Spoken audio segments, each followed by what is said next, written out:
Welcome to Simple Learning. Imagine a portrait that holds 1,000 secrets, a painting that whispers tales of love, loss, and lunacy. Welcome to My Last Duchess, Robert Browning's masterpiece of psychological suspense. Join me as we delve into the mind of the Duke of Ferrara, a man consumed by his own ego and desire for control. What drove him to madness? And what secrets lie behind the enigmatic smile of his last Duchess? Published in 1842, Robert Browning's My Last Duchess remains a seminal work in the Victorian poetic canon. This dramatic monologue offers an exploration of toxic masculinity, the performance of identity, and the blurred lines between reality and artifice. In this poem, the speaker is the Duke of Ferrara, who has been modelled on Alfonso II, who ruled Ferrara from 1559 to 1597. In this poem, he is presented as a proud, possessive, and selfish man, and also a lover of arts. He married thrice, but fathered no heir to succeed him. The deceased Duchess in the poem was his first wife, Lucrezia de Medici, who was murdered at the age of 17. Now, after her death, the Duke began negotiating for a new wife with an ambassador of the Count of Tyrol. At this time, the Duke of Ferrara tells that ambassador or emissary about that late Duchess and the fresco of her on the wall. And the poem begins. Get ready with your text and let's read and understand the poem together. First 5 lines. Ferrara. That's my last Duchess painted on the wall, looking as if she were alive. I call that piece a wonder now. Fra Pandolf's hands worked busily a day, and there she stands. Will't please you sit and look at her? The poem begins with the Duke of Ferrara introducing his last Duchess's portrait. The Duchess appears lifelike, and the Duke admires Fra Pandolf's artistic skill. The Duke invites the listener, implied to be a visitor or emissary, to sit and admire the portrait. Next, lines 6 to 14. I said Fra Pandolf by design, for never read strangers like you that pictured countenance, the depth and passion of its earnest glance, but to myself they turned. Since none puts by the curtain I have drawn for you but I, and seemed as they would ask me if they trust. How such a glance came there? So, not the first? Are you to turn and ask thus? The Duke explains why he mentioned Fra Pandolf's name. It's to emphasize the artist's skill. The Duke notes that strangers, like the listener, rarely understand the depth of the Duchess's gaze. The Duke implies that he alone truly understands the portrait's significance. The listener is not the first to wonder about the Duchess's enigmatic glance. Next, lines 15 to 28. Sir, it was not her husband's presence only, called that spot of joy into the Duchess's cheek. Perhaps Fra Pandolf chanced to say, her mantle laps over my lady's wrist too much, or paint must never hope to reproduce the faint half-flush that dies along her throat. Such stuff was courtesy, she thought, and cause enough for calling up that spot of joy. She had a heart, how shall I say, too soon made glad, too easily impressed. She liked whatever she looked on, and her looks went everywhere. The Duke explains that the Duchess's joy was not solely due to his presence. He suggests that Frau Pandolf's compliments might have caused her blush. The Duchess was excessively polite and easily pleased. Her enthusiasm was indiscriminate and she lavished attention on everyone. Next, lines 29 to 42. So, it was all one, my favor at her breast, the dropping of the daylight in the west, the bough of cherries some officious fool broke in the orchard for her, the white mule she rode with round the terrace, all and each would draw from her alike the approving speech or blush at least.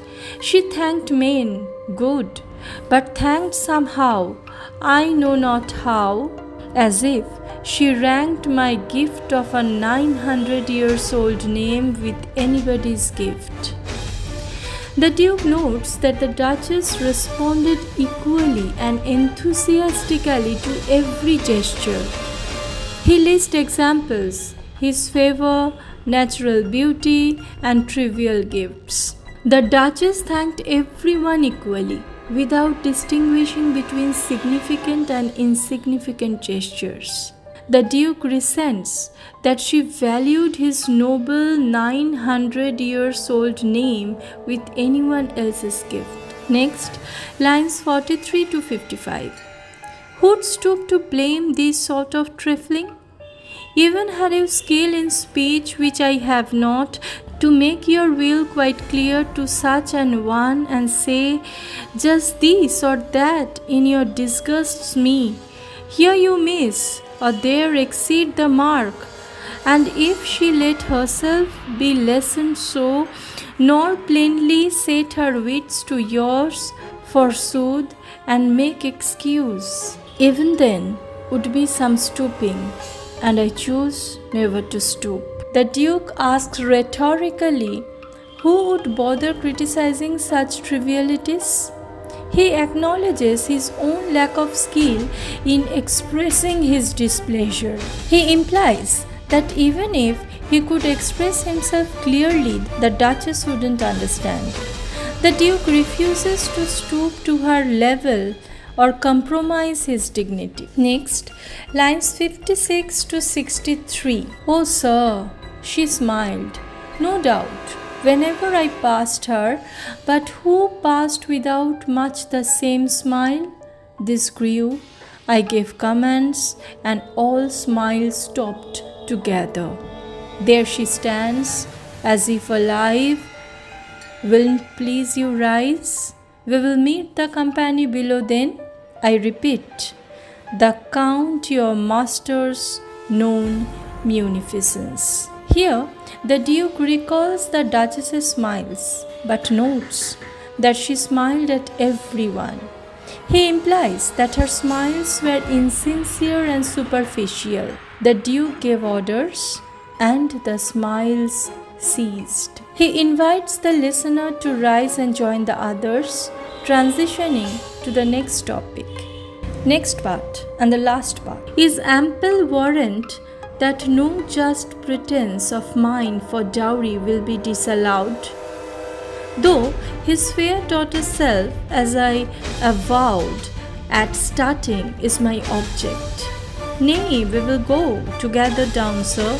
Notice Neptune, though taming a seahorse, thought a rarity, which claws of Innspark cast in bronze for me. Here, in the last part of the poem, the Duke invites the listener to rise and join the others, transitioning to the next topic. He reassures the listener, likely an emissary as I told before, that the Count's generosity ensures his dowry demands will be met. The Duke reveals his true interest, marrying the Count's daughter. He offers to escort the listener downstairs, pointing out a bronze statue of Neptune. The poem concludes with the Duke's display of wealth and power. Notice these final lines reveal the Duke's cold calculation in relationships. desire for control and power, focus on material possessions and social status, and finally, his intentions to marry the Count's daughter. The poem ends with a chilling impression of the Duke's ruthlessness and calculating nature. Now that we have unraveled the intricate layers of My Last Duchess, let's move on to the question answer section and discuss the questions from the Council textbook on My Last Duchess by Robert Browning. The first question is, describe the character of the Duchess in the poem My Last Duchess. The question carries 2 marks. We can write our answer like this, that the Duchess in Robert Browning's poem My Last Duchess is portrayed as a beautiful, lively, and emotionally vulnerable woman. She is described as having a heart too soon made glad and being too easily impressed, indicating her innocent and enthusiastic nature. Her beauty and innocence makes her a tragic figure, contrasting sharply with the Duke's ruthlessness and possessive personality. Next question, number 2. What characteristic trait of the Duke's character can be discerned when he refers to the bronze statue of Neptune? It also carries 2 marks. Answer is, the Duke's reference to the bronze statue of Neptune taming a seahorse reveals his arrogance, ostentation, and desire for control. The statue symbolizes his aspiration for power and dominance, mirroring his authoritarian nature. Next question, number 3. Analyze My Last Duchess as a dramatic monologue. It carries 6 marks. Answer is, Robert Browning's My Last Duchess is a classic example of dramatic monologue where the Duke's solo speech reveals his thoughts and feelings to a silent listener. Through this intimate narrative, the Duke's true nature is exposed, showing his possessiveness, arrogance, and ruthlessness. Browning employs stream of consciousness narration, allowing the Duke's thoughts to flow freely, and incorporates vivid imagery and symbolism such as the Duchess's portrait and Neptune's statue to enrich the narrative. The Duke's words convey unintended meanings through irony, highlighting his sinister intentions. Ultimately, the monologue provides profound psychological insight into the Duke's complex and calculating mind, crafting a gripping narrative that probes the darker aspects of human nature. This masterful dramatic monologue technique enables Browning to explore themes of power, control, and of course, toxicity. Next question, number 4. How is power syndrome conveyed in My Last Duchess? It also carries 6 marks. Answer is, in My Last Duchess, Robert Browning masterfully conveys the theme of power syndrome through the Duke's character, revealing an insidious desire for control and domination. The Duke's obsessive possession and objectification of his wife are evident in his remarks about her portrait, emphasizing his authority over her beauty and life. His casual reference to having her killed, "I gave commands and all smiles stopped altogether," chillingly illustrates his exercise of power. The Duke's need to assert superiority is further underscored by his comparison to Neptune, emphasizing his disillusional self-importance. Moreover, his condescending attitude towards the Duchess's emotions and appreciation for simple pleasures underscores his belief in his own superiority.